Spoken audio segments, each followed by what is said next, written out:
Welcome back to Mirror's Signal podcast. Today we are joined by two guests from the ADI NJC. Those guests are Tom Stenson and Stewart Lockery. Both of these are established driving instructors and instructor trainers and are both part of the ADI NJC.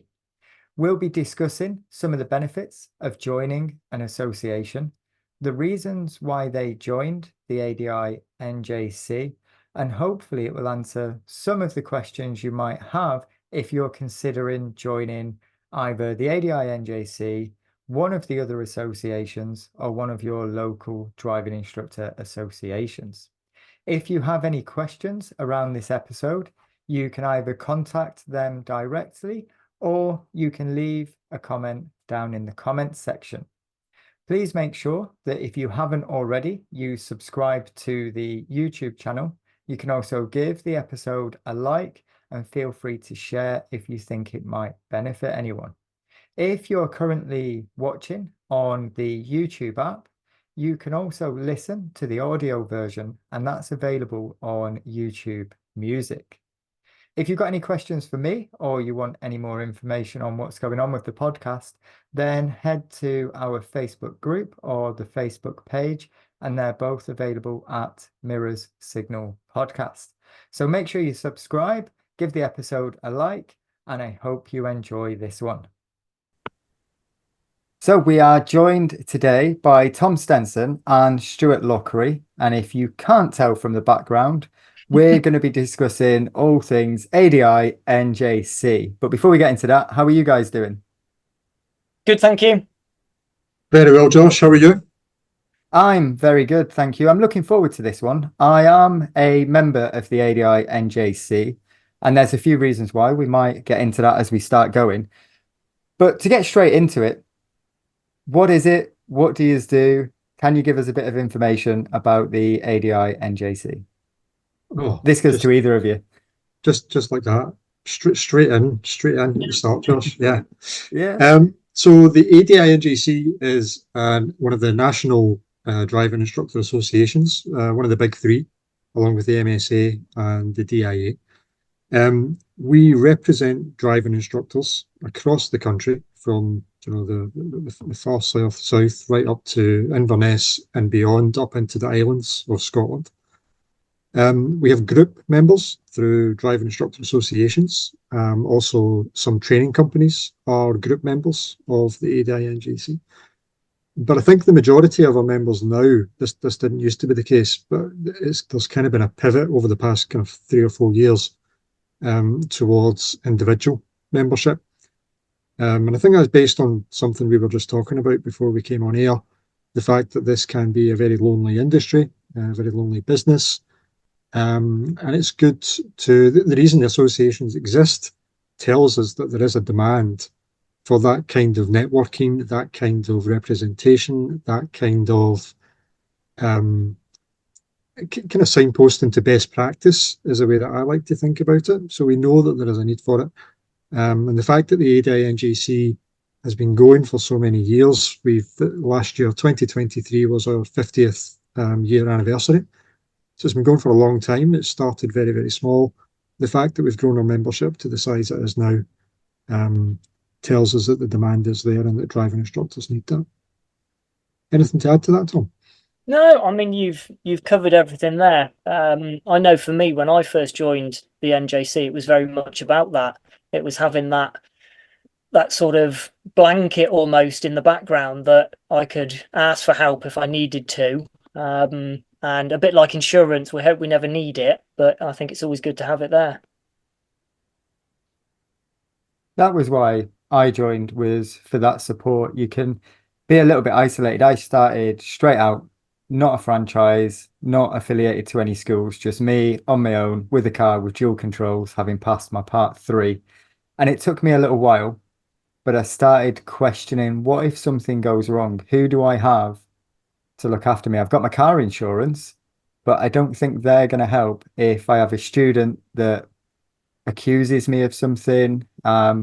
We can find ourselves in quite vulnerable positions being a adult in a car with a 17-year-old, sometimes a 16-year-old, depending on the licensing and the training that we do deliver. So there are some risks that come with it.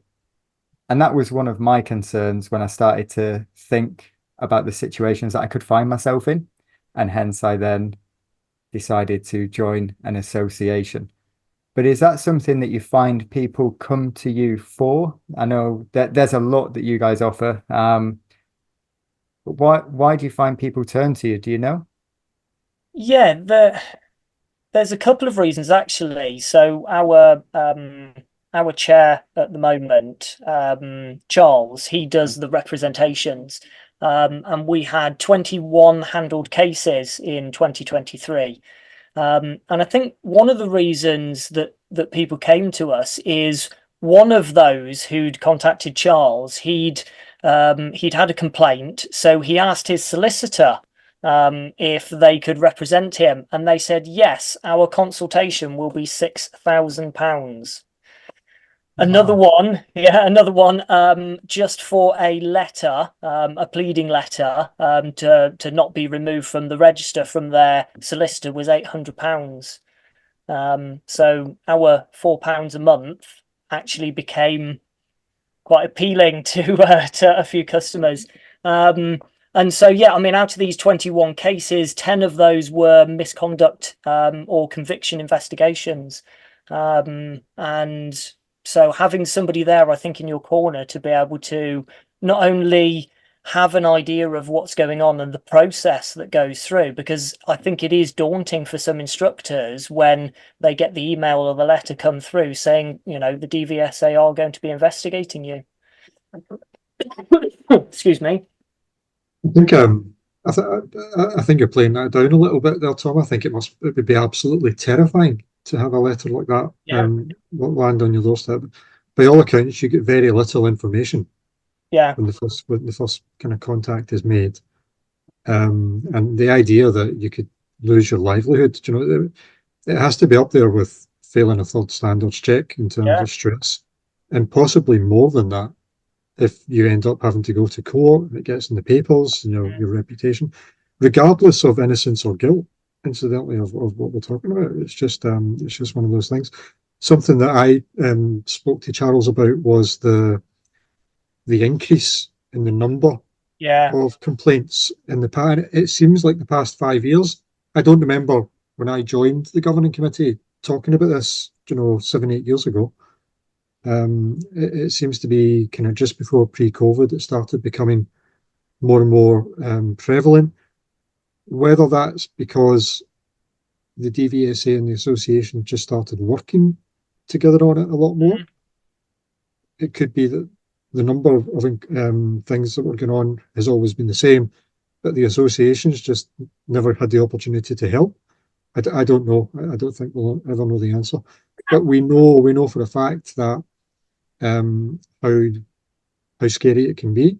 We know how seriously the DVSA have to take it.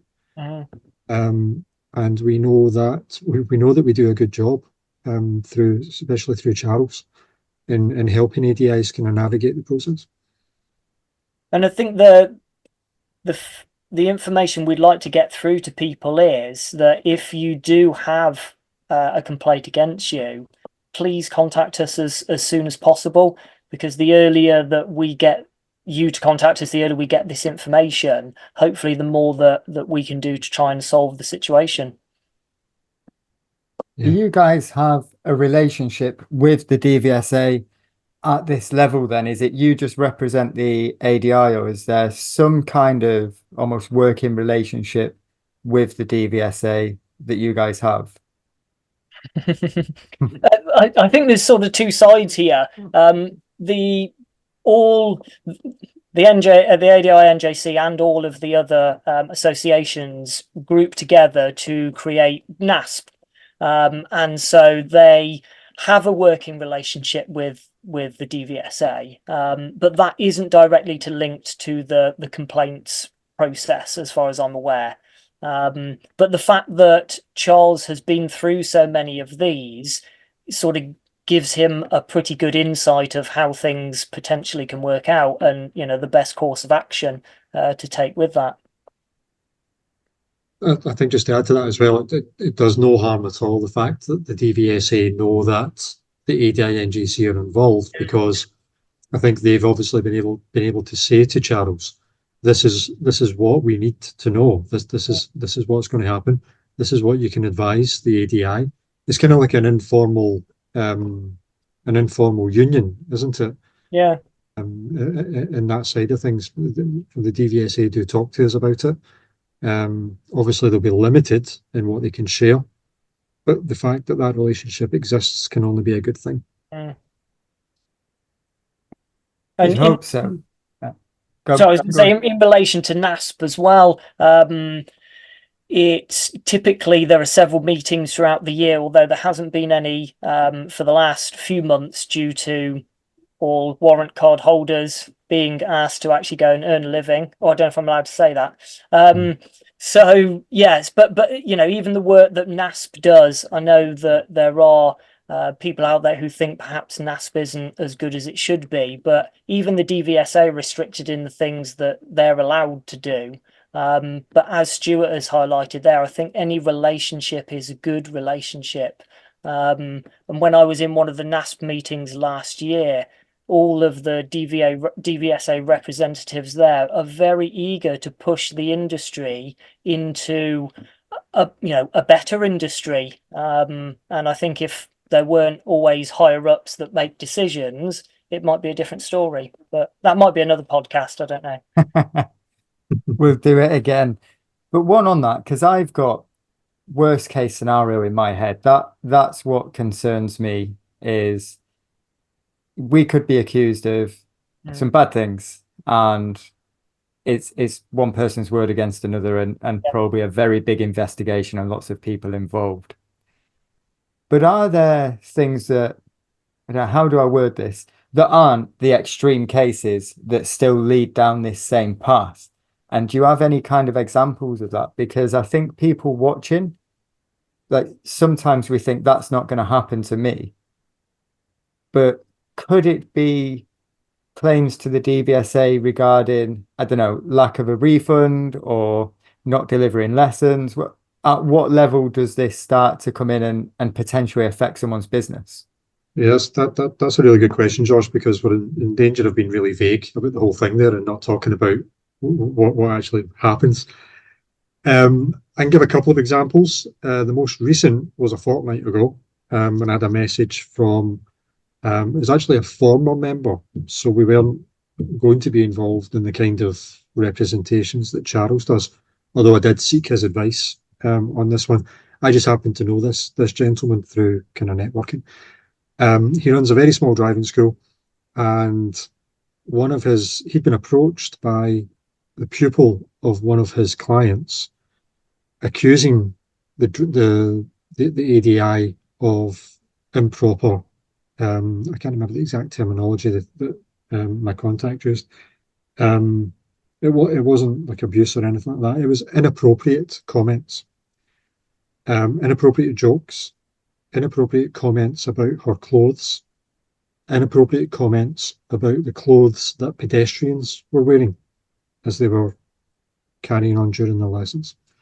So that's one example, and I was able to give some advice on what that ADI should do. Other examples which I've heard of over the years they range from physical contact, and I'm not talking about the stuff that you read in the paper. I mean, I guess the extreme end, which I know you're not talking about, the extreme end is, actually touching your pupils. But touching pupils, although that just sounds like it's a complete no-no, there are driving instructors who will think nothing of a tap on the shoulder. And this was an instance from maybe 2.5 years ago. A driving instructor had a habit of turning around in the passenger seat, and just to get his shoulder out of the way, he would rest his shoulder on the back of the driver's seat. Yeah. And this was just a habit he had. And then when it came time to drive off again, he would turn around and it'd be like a reassuring pat on the shoulder. Now, I don't know how that investigation went, but I could see, I could see on the face of it how the driving instructor could be under the impression that he was doing absolutely nothing wrong. Mm. And the final example I will give you is probably the other end of the scale in terms of inappropriate conduct. And that's just something as simple as the words and the vocabulary that you use in text messages to clients. So joking about text messages, joking about not making your driving lesson in the morning because you've pulled the night before or something like that. Kisses at the end of text messages, which interestingly enough, female driving instructors I've got a record of with male pupils as well as the other way around. And on the face of it, these things do not, I can appreciate that on the face of it, these things are not intended in the way that they are taken, but that is not the point. The point is that they can be misrepresented. The point is that they can be interpreted, in that way. And if they can be interpreted in that way, then it's the wrong thing to do. In our communications, we have to be professional driving instructors, professional people, as if we were talking to colleagues at work, in email communications or whatever. I didn't really answer your question about, I think you said refusals to give refunds and all that kind of thing, Josh. That does happen as well. These are generally easier to sort out, though, than allegations of inappropriate conduct, because generally if someone phones the NJC, it's the same as if someone phones me and says, one of my pupils is asking for a refund, the first piece of advice I will always give them is just give them the refund. If we're talking about 75 quid, give them the refund and avoid the 25 negative reviews from that person and all their friends. So these are generally easier. These are more customer service things as opposed to inappropriate conduct. Yeah, it's the inappropriate conduct that was a concern for me, because it's just you and another person in the car. Text messages, they're evidenced. A lot of conversations can potentially, with a dash cam and whatever else, be evidenced to a certain extent. But as soon as there's allegations of contact, it becomes a bit of a concern. So it's a worry, especially like you say, there's the cost of it of what, £800 for a letter and nearly £6,000 to be represented. And when you throw those numbers out, you're like, that's a lot of money. But like Stewart said, it's not just that, it's the reputation, it's your business. And even if it does all go away, the reputation is very hard to get back once something like this has gone big and people are aware of it. It must be a challenge for those people finding themselves in that position.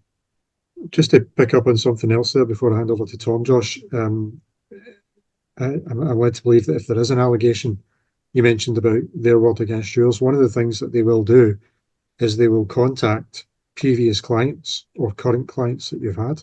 And that in itself, the stress of that, can you imagine? Other clients being approached by the DVSA to ask if they've ever experienced inappropriate conduct. So it's not like it's a private thing either. It's not a private affair. And actually, that was going to be my point. And I think if you've been professional throughout your lessons and you've got one pupil who's perhaps making that accusation or that complaint, having those other pupils to be able to be your reference to a certain degree, if you've been professional, I don't think there's anything to worry about. But that's easy to say, isn't it? If I had that situation, I would be worrying. However, as a member of the NJC, I'd be happy that I've got Charles in my corner to help me. But yeah, I think it is a worry for instructors. And unfortunately, I still think perhaps driving instructors do get a little bit of a bad rep with these situations. I don't think it's helped. I do see lots on Facebook with past photos of the instructor with the arm around the pupil, and for me, I find that a bit strange because we have this professional relationship, but that's where it needs to stay. And I think if we are being professional, you can only cover yourself so much, really. It's definitely a challenge. There's been a few students that like, can I give you a hug when I've passed? And I'm like, yeah, that's fine. It's not me grabbing them. It's them wanting it, and it's kind of mutual. I guess it's when it's that touching and not aware. I know when we done some training, Tom, and you mentioned something that I done with my arm and where it was coming across. Now, Yeah. I'd hope no one would make a complaint about that. There's no contact, but I wasn't aware of it. And if I'm stretching around to grab something from behind and whatever else, because we don't know the background of our client either. And that was an eye opener for me was we don't know their history. We know them from the first lesson to the last lesson. They might open up, they might not. But things can be, like Stewart said, misinterpreted, or they come from a traumatic background and it's not appropriate. Mm. Yeah, And I don't know about Stewart, it's one of the things that tends to come up in training as well with PDIs when they're asking about what do I do if I do grab the pupil's hand. And I think most people, if we're about to die and you've had to grab somebody's hand to steer for them, I think if you explain after, look, Fred, I'm really sorry, I didn't mean to grab your hand, but we were going to crash and die. Most people are going to see that as a reason. If you're doing it every lesson, several times a lesson, then there's probably a bit of an issue. Yeah. I remember when I was trained to be an instructor, and I was trained by an ex-cop.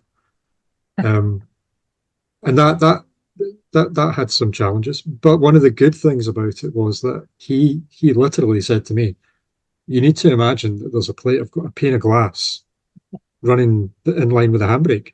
Yeah. And you're not allowed to cross that pane of glass for any reason other than the examples you've given there. And when I started getting involved with the NJC, it kind of took me aback a little bit hearing about these kind of things, because I thought, doesn't everybody know about the pane of glass? I just assumed that was a thing. I just it's like 10 and 2. It's a thing. Everyone knows about it. And the more I learned through the NJC about the issues, and actually I've seen it myself sitting in assessments, assessing PDIs from our own driving school and from other driving schools, that you do have to challenge PDIs on it as well. Just trainers, it's difficult for trainers to cover absolutely everything, isn't it? And so many different quality of trainers out there. It's just something that we have to keep on top of. It's a minefield, and it's good to have some support. I did feel a bit better when I'd signed up. This isn't a sales pitch. I'm not on commission, by the way, anyone that's watching. But knowing that I had someone that I could call or email if things do go wrong, because you can sometimes find yourself on your own. But we've done the scary stuff. I'm hoping there's not much more of that side of it. Maybe we can discuss some of the, can we call them positives, or things that you want to use from the association rather than the things we hope we never have to use. What else can people expect when they join yourselves other than protection if things go wrong? Because I know you do a lot. I keep an eye on my emails. Part of it as well, I think, is having the opportunity, like Stuart's just said there, to have somebody to call, even if it's not a complaint, if it's just actually I need a bit of advice on this, what would you suggest? And having somebody hopefully in the know that can answer those, I think, is a good thing, because even those can be positives. We have a training side, so I'm currently head of training for the NJC. A lot of the courses that we're running at the moment are hopefully structured around trying to build instructors CPD, so building their knowledge and their development. It's something that both myself and Stewart are very keen on, because we think self-development is, I think self-development is a very important thing, and I'd like to see more instructors doing it. And from that side, we just want to have somewhere where people can go with a trusted name to be able to go, I understand I'm going to get hopefully some good quality training from that. Yeah, I'd agree with that. The whole just having somebody to call. My phone number was on the ADI NJC news flashes for a couple of years, and I had to ask Sue to take it off because I'm not very good on the phone. People need to, if you want me, you need to email me, and that's generally the best. I've had calls over the years about loads of different things. People wanting to get involved in driving instructor training, thinking about growing a driving school. We advise on things like that on a regular basis, actually. That's one of the more common ones. We should probably have a training course on it, Tom. Yeah. Recently, you get more of the kind of run-of-the-mill day-to-day things. Like I'm helping the Highlands and Islands Instructor Association at the moment. They've got some problems with lack of examiners at the test centres up there. And going around that region, obviously, it's a really rural community. So people need their driving lessons in rural communities. Kind of, if you weight it, it's far higher. It's a far higher priority for many people compared to people who live in Glasgow or places like that. So I'm in touch with the DVSA to help them. So I'm representing about 63 driving instructors just through that side of it. Other calls about, we do get an awful lot of queries around the same thing. So, for example, lack of test availability. And this is an area that's really difficult, and all the associations will be facing the same thing. And unfortunately, it's one of those things that leads to people saying things like associations are a waste of time because they can't do anything. But there really is nothing we can do to magic up more people who want to work for the DVSA. It's like not in our remit. Yeah. So yeah, the DVSA know about the shortage of tests. The associations know about the shortage of tests. If there was a simple solution, there's plenty of smart people at the associations. There's actually plenty of smart people at DVSA as well. They would probably have thought of it. But we do our best, and we just, we're here to talk to these people. We're here to listen to frustrations, I guess, is one way of doing it, and maybe putting a more rational spin on these kind of things than you'll maybe get down at the test centre. Is another way of thinking about it. And it means you don't have to post it on Facebook and hope for the best. No, you can go and post it on Facebook anyway, Josh, because otherwise, how are people going to know you're angry? Yeah. There is that.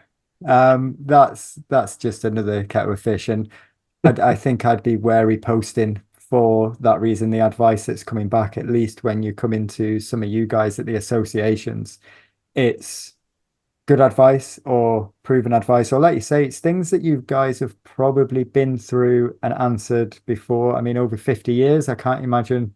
Well, I'm not saying that you guys have been members for 50 years, but that knowledge is going to be passed down. So there's not going to be a lot of things that probably haven't come up before that people can't refer back to, and just that sharing of the knowledge, isn't it?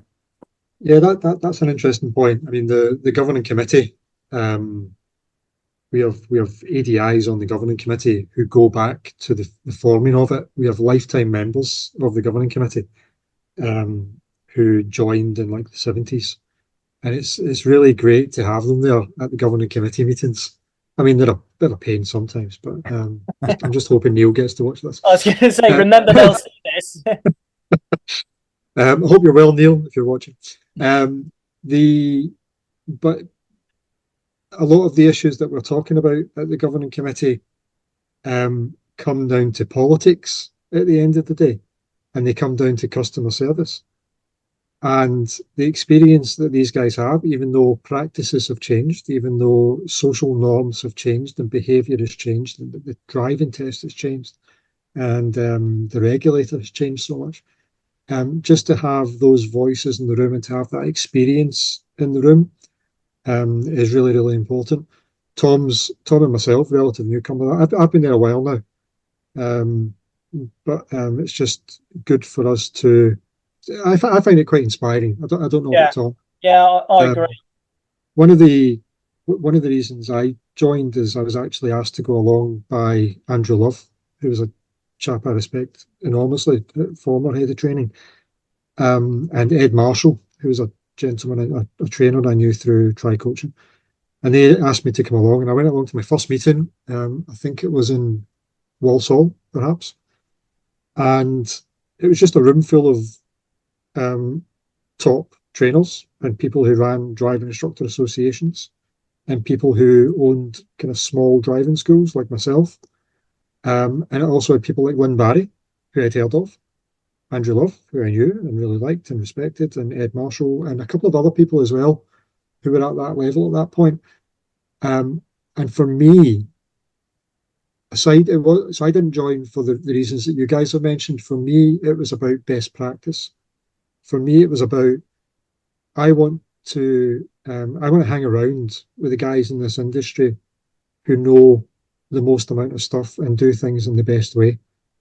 And up until that point, I'd been in ADI for about 7 or 8 years by that point, maybe 6, 7.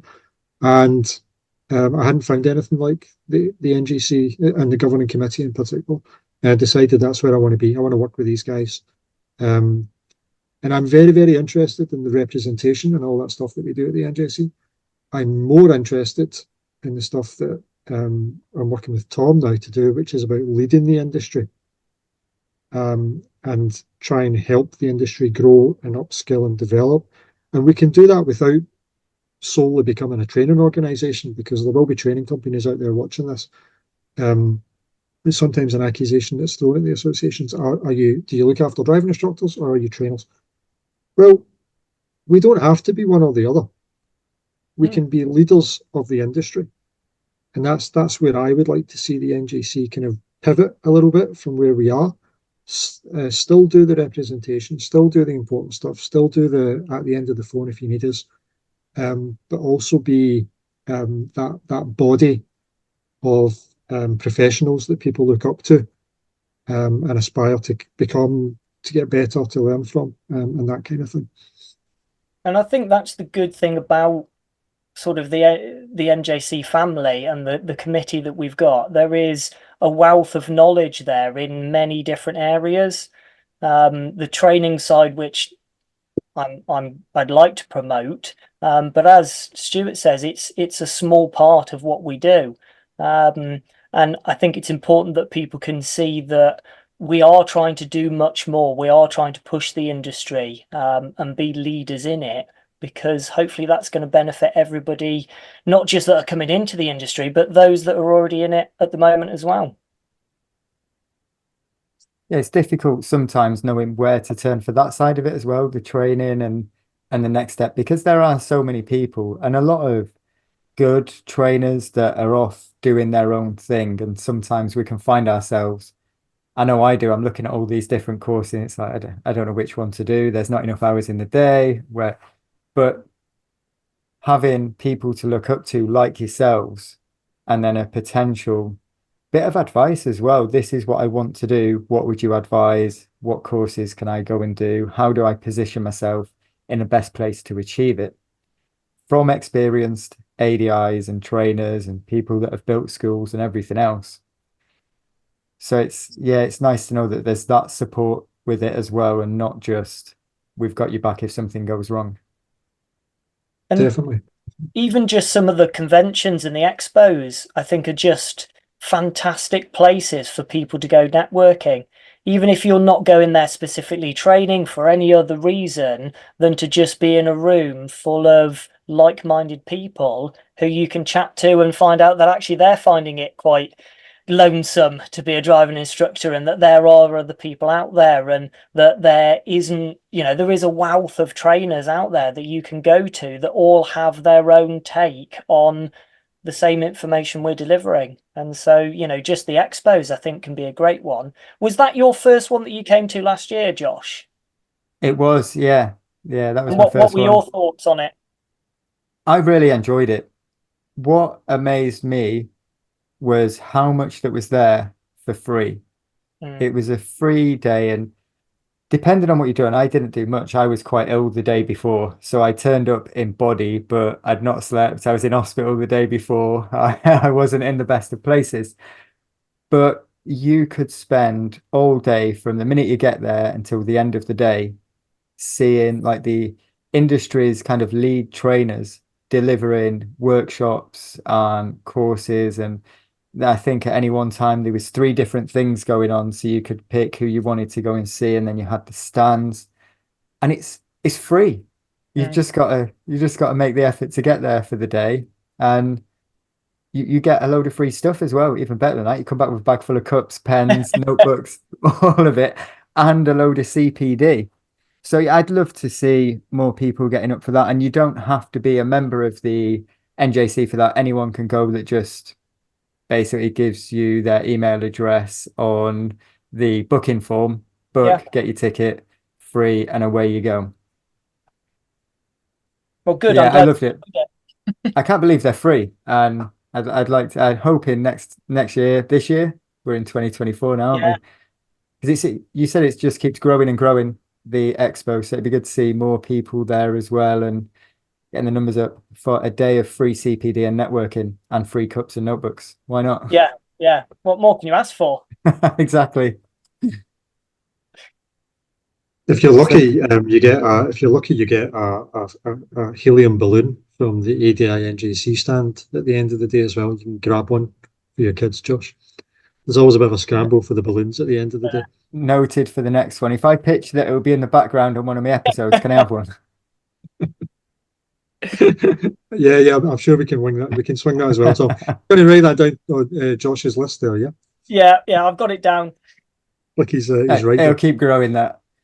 But it's yeah, that was my first one. It was amazing, and yeah, I'm hoping I will be at the next one, and hopefully there'll be lots more people. So anyone watching or listening, we'll put the links in the description to everything, Brilliant. and especially that as well. But what else is going on for you guys? Is there anything coming up? Are you working on any other things going forward? What's next? Oh, what's next? Actually, there is one section that I'd like Stewart to just briefly go through, which is part of what the NJC does as well, to do with speed of sight. Yeah, we don't talk enough about speed of sight. No.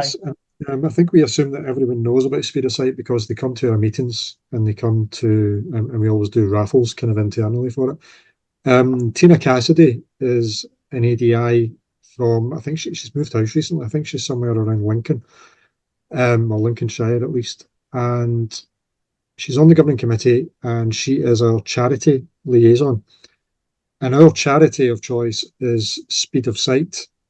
Speed of Sight is run, or it's founded by a gentleman called Mike Newman, who holds the world records, the world land speed records for a blind person. So he wanted to be a racing driver when he was younger. He became blind and didn't let that stand in his way. And with the help of some really fantastic people, John Galloway is the main contact at Speed of Sight. He's a great guy. He's like Mike's number two. They created what would you call it? They created a driving experience for people who had vision impairments, and I believe they were also helping people who had cognitive difficulties who are not able to drive due to cognitive impairments as well. So they have these little buggies, dual control buggies, dual steering wheel, and they travel around the country and they deliver these experiences to these people, and they drive really fast. They drive really fast around these racetracks, and it's absolutely brilliant. Tina is at every single one of these. Her nickname is Stig. She raises awareness through all the association meetings. She helps to recruit driving instructors to sit in the car with the people who are attending these days. And she is a relentless fundraiser. Every meeting that we go to, you can't escape Tina. She's after raffle ticket money. We need to take prizes for the raffles to every single meeting we go to. I can't believe I still go. I'm absolutely bankrupt. So, but as an association, I think last year alone we raised like over £1,000, and that was just kind of internally. I don't know what they raised at the expo for them. So that's something that we do, something that I'm really proud to be involved in. Is that thing? And Speed of Sight, as a driving instructor or as a driving school, you can support Speed of Sight on your own. So my driving school, Caledonian, we are corporate sponsors of Speed of Sight. It's just £25 a month, and we just just a charitable donation, £25 a month, to support the work that they do. And I think as an association, we need to do more to promote that, because that has such a positive impact on people's lives. It's just really, really a really satisfying thing to be part of on the day, just seeing the looks on people's faces. They've got a YouTube channel. You can maybe we can get it in the show notes, Joe. Yes. Yeah. Josh, sorry. And you can just look at the joy and the adrenaline on faces from people who would not get to drive otherwise. So yeah, it's a huge thing. We will put any links that you send over, we'll get them in the description. Absolutely. And then, yeah, people can go and check out their YouTube channel. And I expect they've got a website where people can go and find out about the sponsorship and things like that and working together. Yeah, they have a really good website, loads of photos, loads of options to support, loads of news and events. You can sign up to the mailing list. It's a really slick charity. It's really, really well run. We'll make sure anyone watching or listening, head over to there when you get a chance. Have a watch of the videos on the YouTube channel. We'll put the link in the description so people can find it as well. But yeah, that sounds interesting. It must be a challenge for those people, because like you say, people are going to want to drive and be able to give them that experience in a safe environment. Fair play to them for making it happen. Absolutely.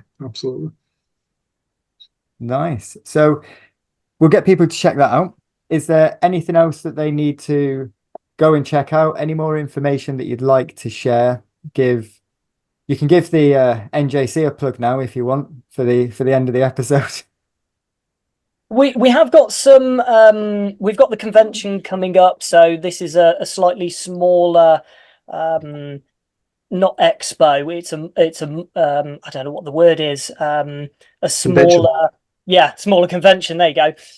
This is a paid convention in conjunction with Intelligent Instructor. It's based up in Staffordshire this year, and we've got that in May. Is that correct, Stewart? 12th of May. Yep. Good. I knew you would have the dates. Very good.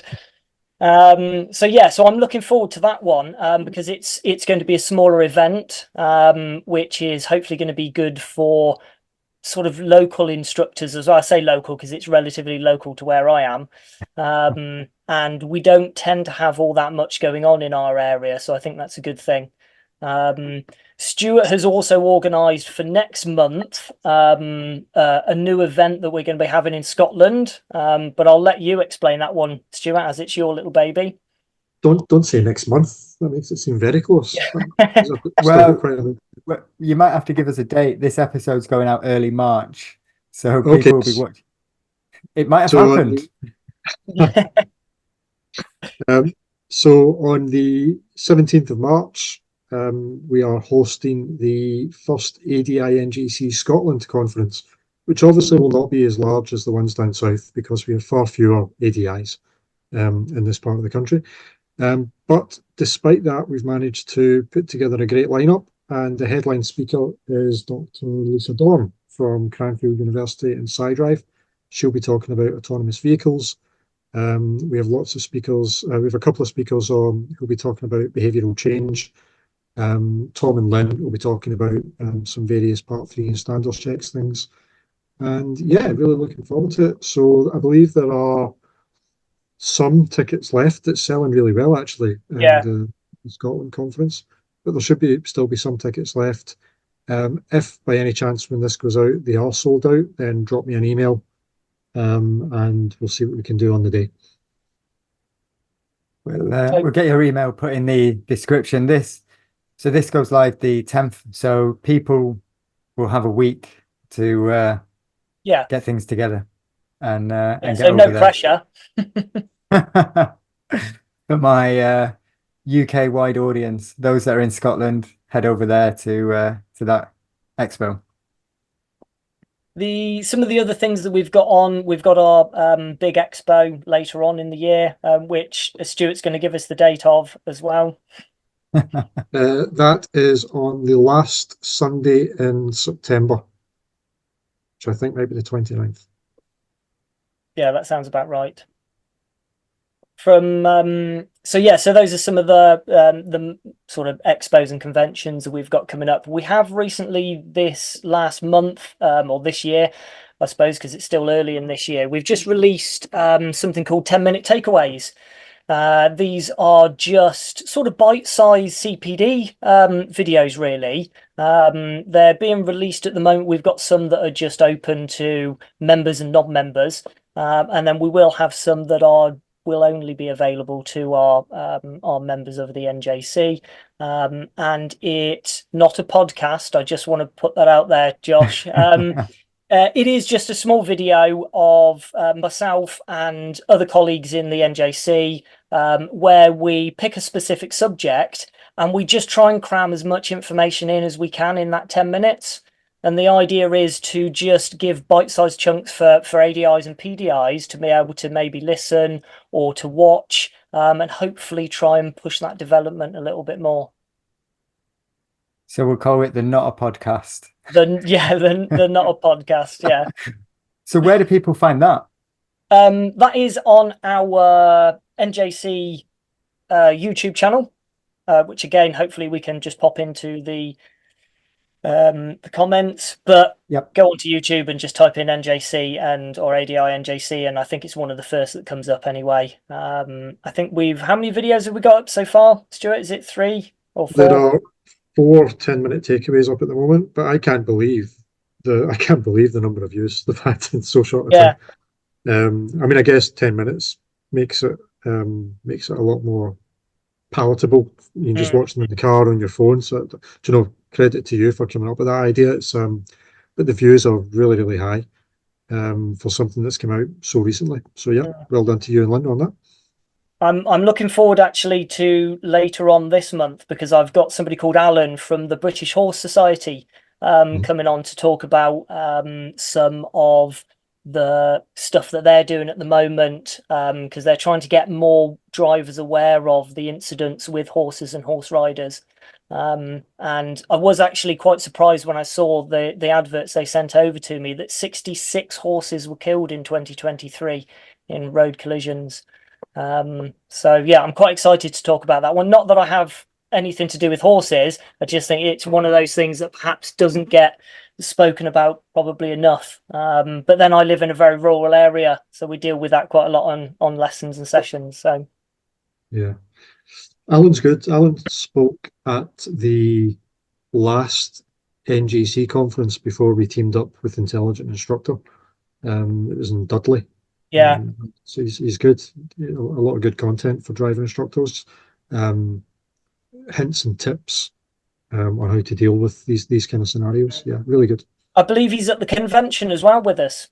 Excellent. I think he's talking there as well, or we'll have a stand there. So that'll be quite good. Good to know. Other than those, I think, Stuart, those are pretty much the things that we've got going on that we're able to talk about at the moment. Yeah, I think that's enough, Josh, don't you? Yeah, certainly. There's a lot to think about, and hopefully just for those people that are watching and listening that maybe haven't joined an association or don't really know what associations do. I mean, it's come up occasionally on episodes, but I think, Stuart, when I'd done an episode with yourself, you was the one who spoke about them most and was pro any association, go and be part of something.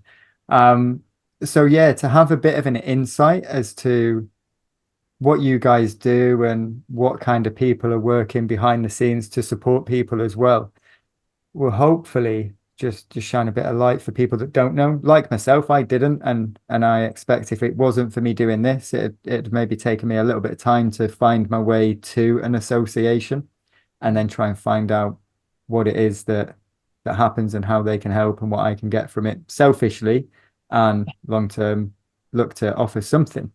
So yeah, it's been great. It's been really good to chat with you and get that information and hopefully help someone make their decision on if they're going to go and join an association and make the most of the training and support. The other bit that I would just quickly add in as well is for people to recognise about the local associations they might have, by them, because that was one of the first things, or the first times I heard about the NJC was when I joined my local association, because we're a member of the NJC. It also meant that I got my subscription half price, and I love saving money.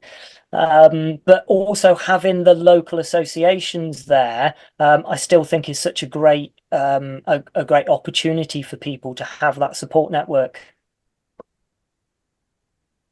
Certainly. Well, it's been great chatting, lots of great information. There's been a lot of names mentioned and services mentioned. So what we'll do with all of them is get them put in the description. So if anyone's wanting to find out more about any of that, they can head to the descriptions. Is there anywhere else that you'd like to send people for more information? We've got the ADI NJC website. Anywhere else? I know you mentioned, Stewart, emails to yourself. We will put it all in the links, Josh, if that's okay. I think we have covered a lot there tonight. Thank you so much from Tom. Thanks for having us on. Everyone at the governing committee at the NJC appreciates the time that you've taken to speak to us tonight. So thank you. Yeah, it's thanks, been a Josh. pleasure. Thank you very much.